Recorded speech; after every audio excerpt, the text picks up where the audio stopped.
Hey everyone, my name is Yasmin. I'm the founder of Sanya, and today I have Alex with me, my good friend, who I've asked to come and ask me some questions about holding space, which is the course starting next month. And it's quite a course that's hard to describe in just one email or just one event description. So we're gonna have a bit of a chat about it. So if it interests you, you'll get a deeper sense of what it's all about. Cool, thank you. So my first question is, what does it mean to hold space? You kept the hardest question for the first one, but no, it's a great place to start, because what does this term really mean? And in fact, it's actually something very hard to describe, and probably holding space means something different to many different people. But for me, it's about showing up and being a container to support someone who is moving through what we can call a liminal space, which is kind of the space of the unknown, where we're in a growth phase and we're moving between one version of ourselves and the other. That's kind of what a sacred space is all about. It's a journey between one state of being and another. And holding space is the support that we give ourselves and each other to help us move through that space. Having said that, it's not just about liminal space, because we can hold space for each other just to show up in a moment. It doesn't need to necessarily be about growth. I always, when I think about holding space, I think about the opposite of holding space, which is like nowadays, right? It's so easy to have a human interaction with someone and you just feel a bit like hurt by the lack of presence that they gave you, or maybe they were aggressive for no reason, and you just feel like, wow, that space wasn't held very consciously. Taking it even further, sometimes we really need to just express how we feel, and that person says, well, you don't have a right to feel that way, or you shouldn't feel that way, or they make it about themselves. And I think we all have that moment in our life where we just need to express ourselves in the presence of somebody else, and being able to hold that for ourselves, for our own expression, but being able to be a safe space for others to let their guard down and actually express what they need to express. That for me is holding space. Cool. And so, for example, it could be used when you're in a scenario where you meet someone and they share something and it's a bit of an uncomfortable thing or vulnerable thing, and you kind of just don't know how to react to what they've shared, and you want to help them, but you kind of freeze a little bit and you need to sort of give that person support, but often we're just not given the tools to know how to deal with an uncomfortable situation. Or we walk into a room and something uncomfortable happens, and we kind of just want to pretend it didn't happen and leave. Yeah, something like that. So. Freeze, fight, or flight. I think it's really interesting that you brought that up, because obviously, like, the more intense the emotion, the harder it is to hold. So it's easy for us to hold space when we're just, we're showing up in a conversation, we're having a coffee, and we're giving each other that gift of our attention.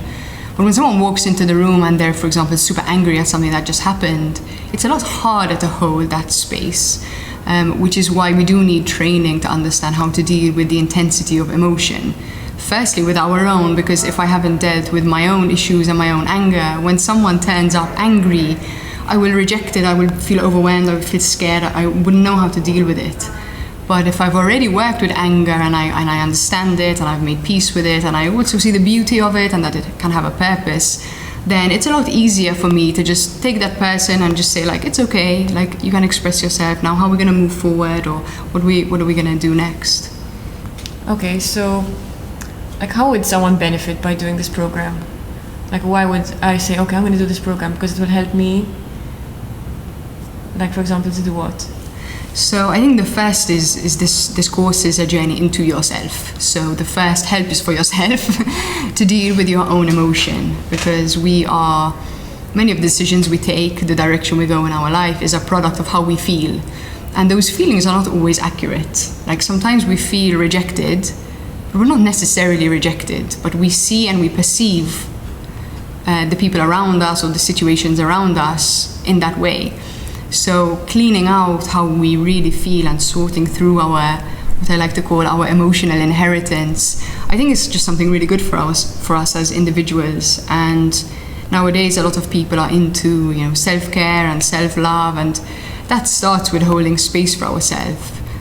We can pamper ourselves with massages when we want, but if we're not actually holding space to let out who we really are and how we really feel about the world, then I think we're limited in how much of our real potential for feeling healthy, happy and creative we can really tap into. So the first is for us.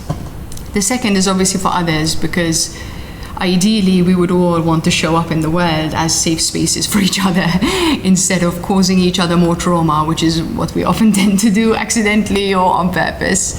And I think holding space for anyone, like not in a formal way of like, okay, I'm a facilitator and I'm going to hold space in a workshop or in a retreat or something like that, but even just as a mother to a child, as a father to a child, as a father to a wife, as a mother to a husband, and in every single relationship, right? Like we have so many intricate family like relationships, even at work, at home with our parents.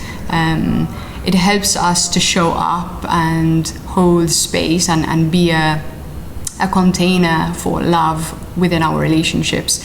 And I have to say that it also helps us learn how to be held. Because that is something that we don't often think about. Like we're very much like, oh, I want to hold space for others, but there's no holding space without learning how to be held. And especially in romantic relationships and parental relationships, we often feel hurt that space is not held for us. Like we want to express ourselves, and the mother or the partner or whoever says, again, you shouldn't feel like that, or you don't need to feel like that, or it's not my fault you feel like that, or anything like that. And that need to be held is not given in that moment, and it's extremely painful, and it really disrupts our relationship. So it's very important to know when to let yourself be held, to have enough courage to allow yourself to be vulnerable and actually ask to be held, because very often we get angry at people for not holding space for us, but we haven't made it exactly clear what we need from them in that moment. So we do need to learn how to ask to be held, and then we also need to learn how to deal with the pain of those moments where we do want to be held and we're not, right? Because we do and need how to hold space for ourselves. Yes, how to exactly how to hold it for yourself and process the emotion, so that you don't take that disappointment, which could be sometimes, coming from a person that just doesn't have that capability. It doesn't mean they don't love you, but they just don't know how to do it. And being able to hold space for yourself brings that spaciousness into a relationship where you don't need to get angry at them or feel hurt particularly by them, but you can actually process how you feel and then move back into the relationship peacefully. Okay, so at first when I thought about it, I thought, it would be really good, something like this for someone who wants to hold space for others, but obviously you have to go through that own inner journey of holding space for yourself to be able to do it for others.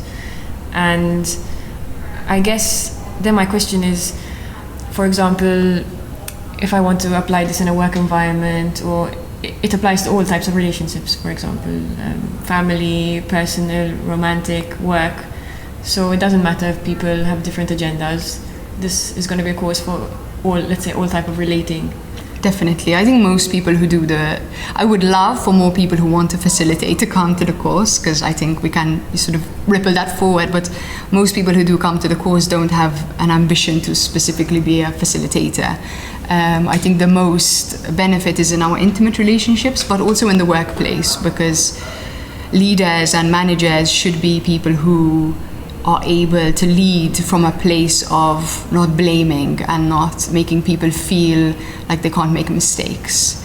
And to do that, we have to be very brave, and we also have to be at peace with how we feel, because very often we blame or we push aside because we're not ready to accept the pain of our own failure.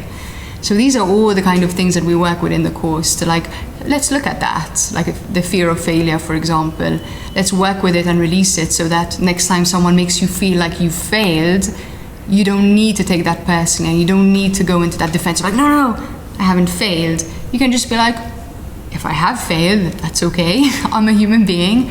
And if I haven't failed and that person feels like I have, I also don't have a specific need to defend myself or become aggressive. Obviously, the more we do this, the more at peace we are.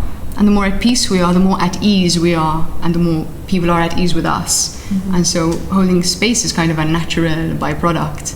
I would say 90% of the course is actually working on ourselves so that we make the space within ourselves to be able to react in a different way to life's triggers.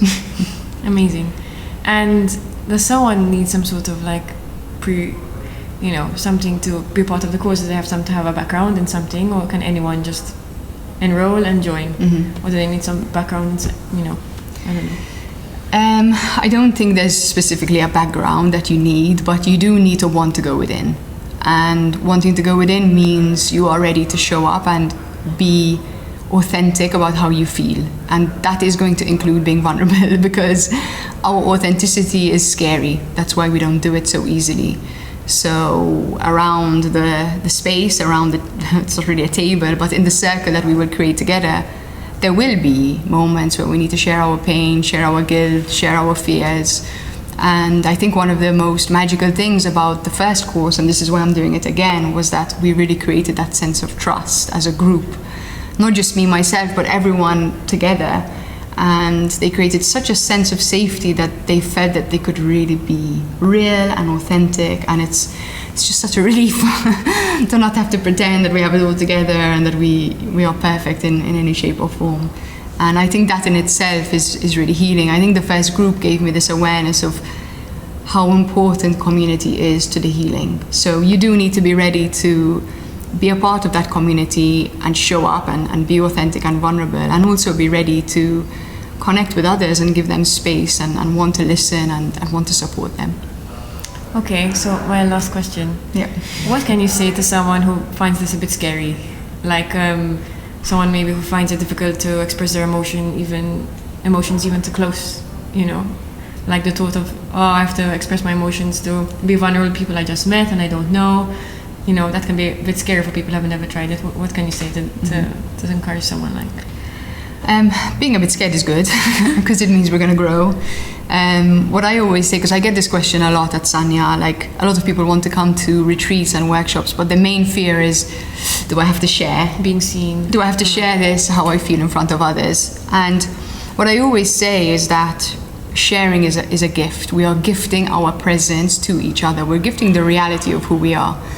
And all of the people who I've noticed really struggle to share and are really shy, when they do share, it's so beautiful. And everyone else is like, oh, that was so touching, or that was so heartfelt. And you can really understand like what a gift we are giving when we are really opening up ourselves. So it's okay to be a bit scared. If the fear is too overwhelming, then probably this is not your time. But if you have this sort of sense within yourself of like, okay, I'm a bit scared, but I also relish the adventure, and I want to push myself a little bit, and I want to discover new qualities within myself. If you're having that call to adventure, then you're ready. Nice, I like that. Relish the adventure. So now just the details, like how long is it? What's the commitment? When does it start? Yep. So it starts next month on the 16th, I believe. I should have double checked that before filming this. It's a 4-month course, and we're basically showing up once a week together. So twice a month will be a full morning together here at Sanya, and the ones in between will be online. So essentially it's like one Saturday together, then 1 week online, then one Saturday together, and then 1 week online. So that is really the commitment, the full commitment of the course. It's 4 months for a reason, because we need to show up week after week. That's how we create the trust together, and that's also how we can go deeper, because it's one thing going to a workshop once a month, and then it's a really different thing showing up once a week. And as a group, when you do that for 4 months, you really witness each other. During 4 months, you go through your highs, your lows. There's no escaping. You can't come to every session on a high. And you can't come to every session on a low either. Our natural moods fluctuate, and we get to show up and witness each other in all of the different rainbow kaleidoscope of our beings. And I think that's what really creates a deep sense of connection. Cool. Just one last question. Okay. Just because I remember you sharing this with me, and I found this really beautiful. Like, just to share with the audience the difference between when the people who came together for the first time you did it, mm-hmm. like how their relationship was as a group, mm-hmm. as strangers, mm-hmm. and how it ended. Mm-hmm. I totally can't remember what I told you. so maybe you can share it. But all I know is that sort of at the beginning there was, we showed up as strangers, and to build that relationship over time through showing up really created a sense of, one of the guys actually called it like a kind of sisterhood, because coincidentally it was only women in the first group. And that sense of sisterhood was like independent of me as sort of the facilitator. It created this real web of interdependence, and empowered interdependence, which I found really beautiful. Amazing. Great. Is there anything else you wanted to share about that? Or, because I can't remember what I told you. It is very similar, that that feeling of when you just met someone and suddenly they feel like a sister or a brother, it's a really valuable thing. And often, I think, especially now with COVID, people find it struggle to make these deeper connections when they're on so many environments. Yeah. I mean, the connection is what fulfills us, right? So the ladies of the first group, that was a big part of their experience, was the connections with each other. And we find it scary to open up, but the reward of that is very deep connections, and having people who you've opened your soul to, and they still love you and accept you, and see they actually love you and accept you even more, I think is something that in a post-COVID world, but even pre-COVID, to be honest, we've been losing that sense of social cohesion for quite a while.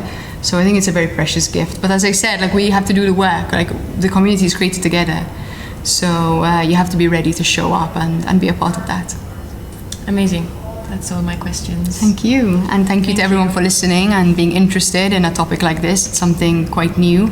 But honestly, of all the workshops and courses that I host, this is really very dear to my heart, because it's probably the deepest journey that I've curated here at Sanya, partly because of the length and partly because of the course material itself.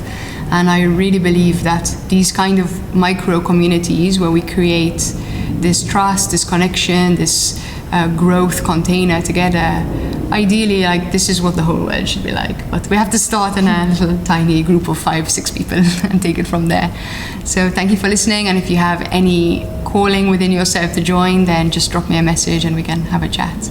Thank you. Thank you.